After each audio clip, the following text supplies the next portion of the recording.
May isang lalaking kasalukuyang nag-aaral sa Bohol Island State University na patuloy na lumalaban sa buhay kahit na hindi niya alam kung isa ba siyang babae o isang lalaki dahil sa kanyang nakaraan. Bato, pek! Ay! Ito mo! Uy, bato, pek! Ang kanyang pakiramdam ay isang babae, ngunit ang totoo, siya ay isang lalaki. Kaya ito ang dahilan kung bakit nakaapekto ito sa kanyang kalusugan.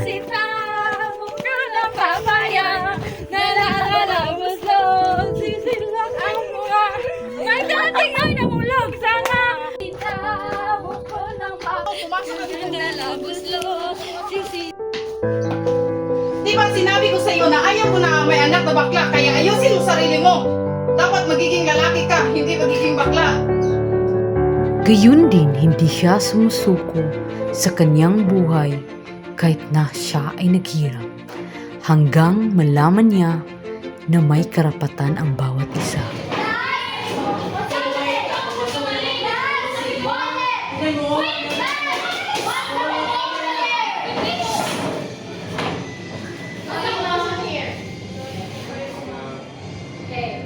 So good afternoon, everyone.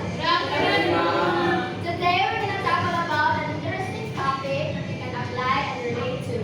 So any familiar with gender society? Anyone? Mayor would like to share your thoughts? Gender society is about gender, like me, I am gay. Kahit na siya'y pinagtatawanan, tanggap niya kung sino siya at ano ang kanyang ipinaglalaban.